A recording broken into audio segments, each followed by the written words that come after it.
இங்க நீங்க பார்க்கலாம் 60% கட்டிடங்கள் காசா ஸ்ட்ரிப்ல அழிக்கப்பட்டிருக்கிறது அல்லது உடைத்து நொறுக்கப்பட்டிருக்கிறது என்கிறது அல் ஜசீராவினுடைய அறிக்கை. எப்படி பார்க்கிறார்கள் இந்த யுத்த நிறுத்தத்தை இஸ்ரேலியர்கள் என்பது மிக முக்கியமானது. அமைச்சரவையில் அதற்குரிய அனுமதி கிடைத்திருக்கிறது. இஸ்ரேலிய ஆக்கிரமிப்பு பயங்கரவாத அரசாங்கம் தற்போது ஏற்றுக்கொள்ளப்பட்டிருக்கக்கூடிய ஒப்பந்தத்தை தாங்கள் அங்கீகரிப்பதாக அறிவித்திருக்கிறார்கள். இப்படியான நிலையில இன்றைக்கு சற்று நேரத்துக்கு முன்பதாக இஸ்ரேல் எத்தனை பணைய கைதிகள் விடுவிக்கப்படுவார்கள் என்கிற விவரத்தோடு அவர்களுடைய பட்டியல் 33 பேருடைய பெயர் பட்டியலை வெளியிட்டிருக்கிறார்கள்.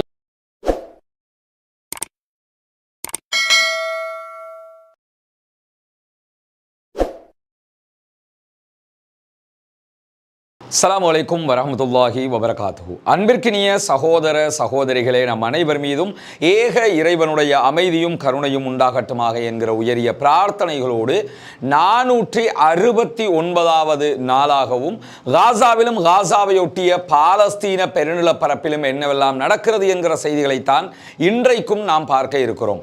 இன்றைக்கும் வெளியாகி இருக்கக்கூடிய பல செய்திகள் காசாவினுடைய சீஸ்ஃபயர் தொடர்பான முக்கிய செய்திகளாக இருக்கிறது. நமக்கெல்லாம் தெரியும், காசாவிலே ஒரு யுத்த நிறுத்த ஒப்பந்தம் கையெழுத்தாகி இருக்கிறது. அந்த ஒப்பந்தத்தின் பிரகாரம் எதிர்வருகிற ஞாயிற்றுக்கிழமை, அதாவது நாளை மறுநாள் சமாதான ஒப்பந்தம் நடைமுறைக்கு வருகிறது என்று சொல்லப்படுகிறது. இந்த நிலையில நேற்றைய தினம் பாலஸ்தீனத்தினுடைய சமாதான உடன்படிக்கை பேச்சுவார்த்தைகள் முடிவுக்கு வந்துவிட்டதாக கத்தார் உத்தியோகபூர்வமாக அறிவித்திருந்தது. அமெரிக்காவும் உத்தியோகபூர்வமாக அறிவித்திருந்த நிலையில பெஞ்சமின் நெதன்யாகு அதனை நாங்கள் ஏற்றுக்கொள்ள முடியாது, எங்களுடைய கேபினெட்ல அப்ரூவல் பண்ண முடியாது என்று சொல்லி இழுத்தடித்த காட்சிகள் இன்றைக்கு முழுவதுமே இடம்பெற்று வந்தது. இன்றைய தினம் நாங்கள் அமைச்சரவையில் இந்த ஒப்பந்தத்தை அனுமதிக்காக விட இருக்கிறோம், அங்கு அனுமதிக்கப்பட்டால் மாத்திரம்தான் இதனை நாங்கள் ஒப்புக்கொள்ள முடியும் என்றெல்லாம் பல கதைகள் அவர் திரும்ப திரும்ப சொல்லிக்கிட்டே இருந்தார். அப்படியே இன்றைக்கு அமைச்சரவையில் இந்த ஒப்பந்தம் பேச்சுவார்த்தைக்காக கலந்துரையாடலுக்காக விடப்பட்ட நிலையில் அமைச்சரவையில் அதற்குரிய அனுமதி கிடைத்திருக்கிறது. இஸ்ரேலிய ஆக்கிரமிப்பு பயங்கரவாத அரசாங்கம் தற்போது ஏற்றுக்கொள்ளப்பட்டிருக்கக்கூடிய ஒப்பந்தத்தை தாங்கள் அங்கீகரிப்பதாக அறிவித்திருக்கிறார்கள். இப்படியான நிலையில் இஸ்ரேலுடைய நிதி அமைச்சரும் இஸ்ரேலுடைய பாதுகாப்பு அமைச்சரும் நாங்கள் இதனை ஏற்றுக்கொள்ள முடியாது என்று சொல்லி தொடர்ந்து பேசி வந்த நிலையில் நிதி அமைச்சர் தான் அரசாங்கத்தை விட்டு வெளியேறுவதாகவும் கனத்த மனதோடு வெளியேறுவதாகவும் இன்றைக்கு கூறியிருக்கிறார்.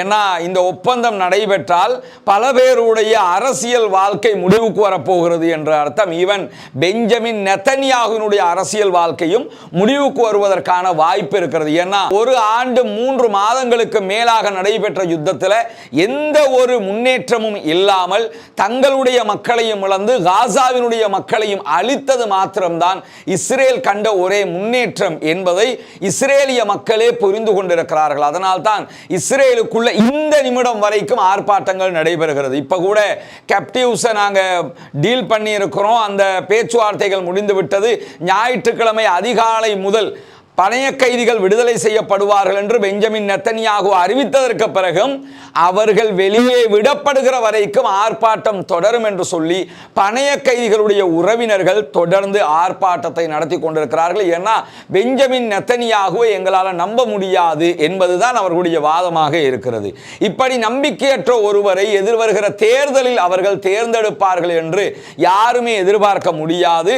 தற்போது இந்த யுத்தம் முடிவுக்கு வந்தால் அடுத்ததாக இஸ்ரேலில் நடக்க இருப்பதே அவர்களுடைய தேர்தல் தான். அந்த தேர்தல் இவர்களுக்கு என்ன பாடத்தை புகட்ட போகிறது என்பதை பொறுத்திருந்து நாம் பார்க்க முடியும். எது எப்படி போனாலும் எதிர்வருகிற ஞாயிற்றுக்கிழமை அதிகாலையிலேயே பணைய கைதிகள் விடுதலை செய்யப்படுவார்கள். அதே போன்று ஜெருசலத்தில் இருக்கக்கூடிய சிறைச்சாலையில இருந்து பாலஸ்தீனர்களும் விடுதலை செய்யப்படுவார்கள் என்று சொல்லி இஸ்ரேலிய ஆக்கிரமிப்பு பயங்கரவாத அரசாங்கம் அறிவித்திருக்கிறது. இந்த நிலையில முதலாவது விடுதலை செய்யப்படக்கூடியவர் ஒரே ஒரு நபர் என்று சொல்லப்பட்டது. மீதி 4 பேர் எதிர்வருகிற 7 நாட்களுக்கு பிறகுதான் விடுதலை செய்யப்படுவார்கள் என்று ஆரம்பத்தில் சொல்லப்பட்டாலும் முதல் கட்டமாக 3 பேர் விடுதலை செய்யப்படுவார்கள் என்று சொல்லப்படுகிறது. இந்த 3 பேரும் யார் என்று பார்க்கும்போது ஒருவர் இஸ்ரேலை சேர்ந்தவராக இருப்பார், மற்ற 2 பேரும் இஸ்ரேல் பிரான்ஸ் குடியுரிமை பெற்றவர்களாக இருக்கிறார்கள் என்று சொல்லி பிரான்சினுடைய அதிபர் மெக்ரான் சற்று முன்னால் அறிவித்திருக்கக்கூடிய செய்திகளும் வெளியாகி இருக்கிறது. எது எப்படி போனாலும் ஞாயிற்றுக்கிழமை காலையிலேயே பணைய கைதிகள் விடுதலை ஆரம்பமாக போகிறது என்பது மிக தெளிவான ஒன்றாக இருக்கிறது. பாலஸ்தீன மக்கள் அச்சத்தோடும் மகிழ்ச்சியோடும் இந்த நாட்களை கடந்து கொண்டிருக்கிறார்கள். எதிர்வருகிற 24 மணி நேரங்கள் பாலஸ்தீன அப்பாவிகளுக்கு மிக முக்கியமானதாக பார்க்கப்படுகிறது. ஏன்னா இந்த கடந்த சொற்ப நாட்களுக்குள்ளாக ஓரிரண்டு நாட்களுக்கு உள்ளாக டீல் பண்ணப்பட்டதற்கு பிறகு 113 அப்பாவிகள் கொல்லப்பட்டிருக்கிறார்கள், காசாவிலே ஷஹீதாக்கப்பட்டிருக்கிறார்கள். எனவே இதே போன்ற தாக்குதல்களை இஸ்ரேல் தொடரும் என்று நம்பப்படுகிறது. குவாட் காப்டர் மூலமான தாக்குதல்கள் தொடர்ந்து நடத்தப்படுகிறது, குண்டுகள் போடப்படுகிறது.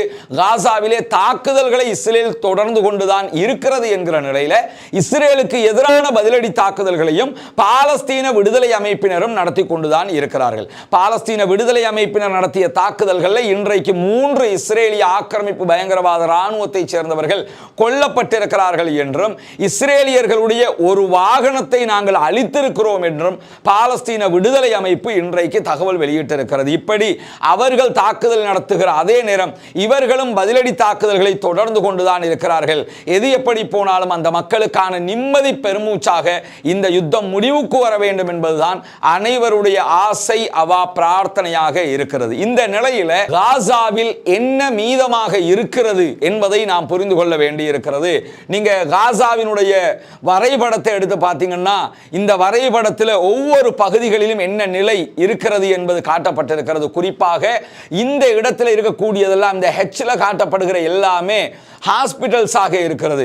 நிறைய மருத்துவமனைகள் வடக்கு காசாவில் மட்டும் 1 2 3 4 5 6 7 8 9 10 11 12 13 13 மருத்துவமனைகள் வடக்கு காசா, நார்த் காசாவில் அளிக்கப்பட்டிருக்கின்றன என்கிற செய்தியை இன்றைக்கு அல் ஜசீரா வெளியிட்டிருப்பது மட்டுமல்லாமல் இங்கே நீங்க பார்க்கலாம் 60% கட்டிடங்கள் காசா ஸ்ட்ரிப்ல அளிக்கப்பட்டிருக்கிறது அல்லது உடைத்து நொறுக்கப்பட்டிருக்கிறது என்கிறது அல் ஜசீராவினுடைய அறிக்கை. அது மட்டுமல்லாமல் ஐநாவினுடைய கட்டிடங்கள் 3 இந்த வடக்கு காசா பகுதிகளுக்குள்ள அளிக்கப்பட்டிருப்பது மட்டுமல்லாமல் வடக்கு காசாவில் இருந்த பாலஸ்தீன மக்களுடைய யூனிவர்சிட்டிகள், பல்கலைக்கழகங்கள் 1 2 3 4 5 6 பல்கலைக்கழகங்கள் அளிக்கப்பட்டிருக்கிறது என்கிற செய்திகளை அல் ஜசீரா இன்றைக்கு கோடிட்டு காட்டுகிறது. நார்த் காசாவில் 70% பகுதிகள் மொத்தமாக அளிக்கப்பட்டிருக்கு. இந்த ரெட் கலர்ல இருக்கிறது எல்லாமே அளிக்கப்பட்டிருக்கக்கூடிய பகுதிகளுடைய காட்சிகள். அதே போன்று 92% வீடுகள் மொத்தமாகவே அளிக்கப்பட்டிருக்கிறது அல்லது உடைக்கப்பட்டிருக்கிறது என்கிறது அல் ஜசீராவினுடைய ஆய்வு தொகுப்பு. இங்க நீங்க பார்க்கலாம் 88% பாடசாலைகள் அளிக்கப்பட்டிருக்கிறது அல்லது உடைக்கப்பட்டிருக்கிறது என்கிறது அல் ஜசீரா. அதே போன்று 68% விளைநிலங்களை மொத்தமாக அழித்திருக்கிறது இஸ்ரேலிய ஆக்கிரமிப்பு பயங்கரவாத இராணுவம் என்கிற செய்திகளை வெளியிட்டிருக்கிறார். அதே நேரம் அதே போன்று 68% ரோட் நெட்வொர்க், பாதைகளை இஸ்ரேல் அழித்திருக்கிறது என்கிற காட்சிகளையும் வெளியிட்டிருக்கிற அல் ஜசீரா. அதையும் நம்ம இதில் பார்க்கிற அதே நேரம் தைர் அல் பலா பகுதிகளில் 50% மொத்தமாக அளிக்கப்பட்டிருக்கக்கூடிய காட்சிகளை நம்ம பார்க்க முடியும். தைர் அல் பலாவில் இருக்கக்கூடிய 2 பல்கலைக்கழகங்களும் அங்கே அளிக்கப்பட்டிருக்கின்றன. கான் யூனுஸ் பகுதிகள் மொத்தமாக 55% அளிக்கப்பட்டிருக்கிறது என்கிறது அல் ஜசீராவினுடைய ஆய்வு. இந்த வரைபடத்தில் காட்டப்படுகிற காட்சிகள் நீங்க பார்க்கலாம். ரெட் கலர்ல காட்டப்படுகிற எல்லாமே அளிக்கப்பட்ட இடங்கள். இது சவுத் காசா, தெற்கு காசா பகுதிகளில் ஹாஸ்பிட்டல்கள் 1 2 3 4 5 6 7 8 மருத்துவமனைகள் அளிக்கப்பட்டிருக்கிற அதே நேரம் 2 பல்கலைக்கழகங்களும் மொத்தமாக அளிக்கப்பட்டிருக்கிறது. காசாவில் இருக்கக்கூடிய எல்லா மருத்துவமனைகள், எல்லா பாடசாலைகள், எல்லா பல்கலைக்கழகங்கள் மொத்தமாகவே அளிக்கப்பட்டிருக்கக்கூடிய காட்சிகள் தான் இதிலே காட்டப்படுகிறது. இங்க நீங்க பார்க்கலாம் 50% ஹாஸ்பிட்டல்ஸ்கள் தான் ஓரளவுக்கு ஃபங்க்ஷன் ஆகி கொண்டிருக்கிறது என்கிறது அல் ஜசீரா. இப்படித்தான் காசாவினுடைய தற்போதைய நிலை இருக்கிறது. ஒரு ஆண்டுகளும் 3 மாதத்திற்கு பிறகு காசாவினுடைய அழிவுகள் மொத்தமாக நடந்திருப்பதை நாம் இங்கே இந்த வரைபடத்தினூடாக பார்க்க முடியும். அஸ்ஸலாமு அலைக்கும் வரஹ்மத்துல்லாஹி வபரகாத்துஹு. அன்பிற்கினிய சகோதர சகோதரிகளே, தொடர்ந்து பாடசாலை மாணவர்களுக்கான உதவிகளை, உபகரணங்களை நம்ம வழங்கி வர்றோம். இன்றைக்கு மட்டக்களப்பு மாவட்டத்தினுடைய கல்குடா பகுதிகளிலையும் இந்த நற்பணியை செய்து வருகிறோம். நீங்கள் தருகிற உதவிகளை கொண்டுதான் இந்த காரியங்களை செய்து வருகிறோம். எனவே நிறைய தேவைகள் இருக்கிறது. இந்த வீடியோக்களை பார்க்கக்கூடியவர்கள் முன்னால் தெரிகிற நம்முடைய தொலைபேசி மற்றும் வாட்ஸ்அப் இலக்கத்திற்கு உங்களால் முடிந்த உதவிகளை நீங்கள் செய்கிற போது கண்டிப்பாக அதுவும் அந்த மாணவர்களுக்கு உரிய முறையில் கொண்டு வந்து சேர்ப்பதற்குரிய ஒரு வாய்ப்பாக வசதியாக அமையும் என்கிற காரணத்தினால் உங்களால் முடிந்த உதவிகளை வாரி வழங்குங்கள். இந்த மாணவர்களுடைய அத்தனை பேருடைய பிரார்த்தனையும் கண்டிப்பாக உங்களுக்கு கிடைக்கும். சதக்கத்துல் ஜாரியாவுக்கான நன்மைகளும் கண்டிப்பாக உங்களுக்கு கிடைக்கும். இங்க நீங்க பாத்தீங்கன்னா அக்டோபர் 2023 அவர்கள் தாக்குதலை நடத்த ஆரம்பிக்கும் போது எப்படியான நிலை இருந்தது, நார்த் காசாவில் எப்படி இருந்தது, காசா சிட்டி, தைர் அல் பலா, கான் யூனிஸ், ரஃபா, இப்படி 5 மெயின் சிட்டி இருக்குது. அந்த 5 பகுதிகளும் எப்படி இருந்தது அக்டோபர் 2023 என்கிற காட்சி. இங்க நீங்க பாத்தீங்கன்னா 2024 பிப்ரவரிக்குள்ளாக நார்த் காசா எவ்வளவு அதிகமாக அளிக்கப்பட்டிருக்கிறது, தைர் அல் பலா பகுதியில் எவ்வளவு அதிகமாக அளிக்கப்பட்டிருக்கிறது, கான் யூனிஸும் ரஃபாவும் எப்படியெல்லாம் அளிக்கப்பட்டிருக்கின்றன என்பதை பார்க்க முடியும். அதே போன்று இந்த வரைபடத்தில் பார்த்தீங்கன்னா ஜூலை 2024 அது அப்படியே இன்னும் அதிகரித்திருப்பதை பார்க்க முடியும். தற்போது ஜனவரி மாதம் 2025 ஜனவரி 11ஆம் தேதி எடுக்கப்பட்டிருக்கக்கூடிய வரைபடம் இது. இந்த வரைபடத்தில் எப்படியான நிலையில் காசா இருக்கிறது என்பதை மொத்தமாக நாம் பார்க்க முடிகிறது. இப்படி காசாவில் அங்கு இருக்கக்கூடிய உயிரோடு மீதம் இருக்கக்கூடிய மக்களை தவிர எந்த ஒன்றுமே கிடையாது என்கிற அளவுக்கு அளிக்கப்பட்டிருக்கிறது. ஆனாலும் அந்த மக்கள் ரொம்பவே நம்பிக்கையோடு இருக்கிறார்கள். எங்கள் நாட்டை எங்களுக்கு வலுப்படுத்தவும் வளப்படுத்தவும் தெரியும், நாங்கள் அதை மீள கட்டி எழுப்புவோம், எங்களால் அது முடியும், இது எங்களுடைய பூமி என்று சொல்லி அவர்கள் அத்தனை பேருமே ஊடகங்களுக்கு இன்றைக்கு பேசக்கூடிய காட்சிகளும் வெளியாகி இருக்கிறது. சர்வதேச நாடுகளுடைய உதவிகள் கிடைக்க வாய்ப்பு இருக்கிறது, ஐநாவினுடைய உதவிகள் கிடைக்க வாய்ப்பு இருக்கிறது. அப்படி கிடைக்கிற போது அவர்கள் அவற்றையெல்லாம் உருவாக்கி கொள்வார்கள். அவர்களுக்கு தேவையான மன நிம்மதி தற்போது கிடைத்திருக்கிறது அல்லாஹ்வினுடைய உதவியால். இந்த நிலையில எப்படி பார்க்கிறார்கள் இந்த யுத்த நிறுத்தத்தை இஸ்ரேலியர்கள் என்பது மிக முக்கியமானது. இஸ்ரேல் பல்கலைக்கழகத்தினுடைய சீனியர் லெக்சர் என்ன சொல்லி இருக்கிறார் என்பதை இந்த கட்டுரை இன்றைக்கு அல் ஜசீரா வெளியிட்டிருப்பதை பார்க்க முடியும். இஸ்ரேலுடைய பார் இலன் யூனிவர்சிட்டியினுடைய சீனியர் லெக்சர் இன்றைக்கு அல் ஜசீரா பேட்டி கண்டிருக்கிறது. அதிலே இவர் இந்த யுத்த நிறுத்தத்தை எப்படி பார்க்கிறார் என்பதை பற்றிய விரிவான தகவல்களை சொல்லியிருக்கிறார். காசாவிலே வெற்றியை அடைய முடியாமல் விரக்தி அடைந்திருக்கிறது இஸ்ரேல் என்கிறார் குறித்த மூத்த விரிவுரையாளர்.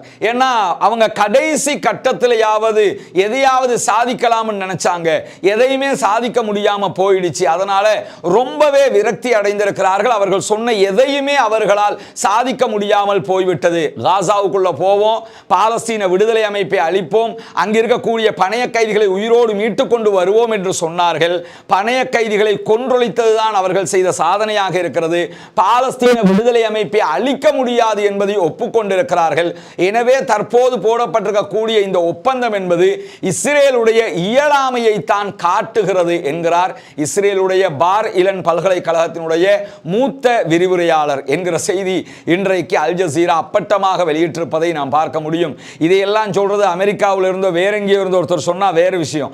இஸ்ரேலுக்குள்ள இருக்கக்கூடிய அவர்களுடைய பல்கலைக்கழகத்தினுடைய சீனியர் லெக்சர்மாரே இது மாதிரி பேச ஆரம்பிச்சிருக்கிறாங்கிறது இஸ்ரேலுக்கு செருப்பு கலட்டி அடிக்கிறதை விட அவமானமானது என்பதை அத்தனை பேரும் புரிந்து கொள்வார்கள். காசாவிலே இருக்கக்கூடிய 46,000 அப்பாவிகளை கொன்று குவித்து 1,12,000 மேற்பட்ட அப்பாவிகளை ஊனமடைய செய்து முழு நாட்டையும் அழித்ததை தவிர அவர்கள் வேறு எதையுமே சாதிக்கவில்லை. எனவே அவர்கள் தோல்வி அடைந்த ஒரு யுத்தமாக இதை மாற்றிக்கொண்டார்கள் என்பதை அவர்களுடைய மக்களே தற்போது ஒப்புக்கொண்டு பேசக்கூடிய காட்சிகள் வெளியாகி வருகிறது. இப்படியான நிலையில இன்றைக்கு சற்று நேரத்துக்கு முன்பதாக இஸ்ரேல் எத்தனை பணைய கைதிகள் விடுவிக்கப்படுவார்கள் என்கிற விவரத்தோடு அவர்களுடைய பட்டியல் 33 பேருடைய பெயர் பட்டியலை வெளியிட்டிருக்கிறார்கள். இந்த 33 பேரும் தான் வெளியேற போகிறார்கள், விடுதலை செய்யப்பட போகிறார்கள் என்பது இதுவரைக்கும் வெளியிடப்படாத பட்டியல் இது.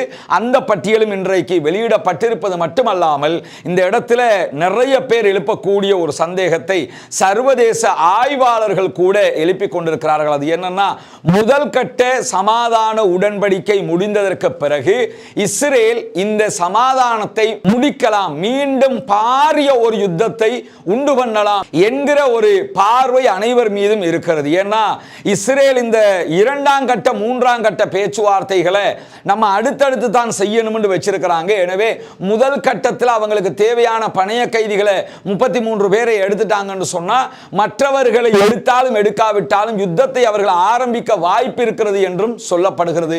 பொறுத்திருந்து பார்ப்போம். அல்லாஹு ஆலம். பாலஸ்தீன விடுதலை அமைப்பினர் இந்த ஒப்பந்தத்தை கத்தாரை முன்னிறுத்தி கத்தாருடைய பேச்சுவார்த்தை பிரகாரம் தற்போது ஒப்பந்தத்தை ஏற்றுக்கொண்டிருக்கிறார்கள். அந்த மக்களுக்கும் ஒரு விடிவு காலம், ஒரு நிம்மதிக்கான காலம் தேவைப்படுகிறது. அந்த அடிப்படையில் தான் இந்த சமாதான உடன்படிக்கை எட்டப்பட்டிருக்கிறது. என்ன நடக்கிறது என்பதை பொறுத்திருந்து பார்ப்போம். தொடர்ந்தும் இணைந்திருங்கள். தொடர்ந்தும் இந்த செய்திகளை உங்களோடு பகிர்ந்து கொள்வதற்கு நாம் தயாராக இருக்கிறோம். பாலஸ்தீனம் வெற்றி பெற வேண்டும், பாலஸ்தீனம் சுதந்திரம் அடைய வேண்டும், பாலஸ்தீன மக்களும் நம்மை போன்று நிம்மதியானவர்களாக மாற வேண்டும் என்பது மாத்திரம்தான் நம்முடைய எதிர்பார்ப்பு, ஆசையவா பிரார்த்தனையாக இருக்கிறது. பாலஸ்தீனத்திற்காக பிரார்த்தனை செய்கிற அதே நேரம் இஸ்ரேலிய ஆக்கிரமிப்பு பயங்கரவாத இராணுவத்திற்கு எதிராக குனூத்து நாசிலாவை ஓதுவதற்கு மறந்து விடாதீர்கள். ஜனநாயக ரீதியாக பாலஸ்தீன மக்களுக்காக குரல் எழுப்பவும் மறந்து விடாதீர்கள் என்கிற உயரிய கோரிக்கைகளோடு முடித்துக் கொள்கிறேன். வாஹர் தஅவானா அல்ஹம்துலில்லாஹி ரப்பில் ஆலமீன்.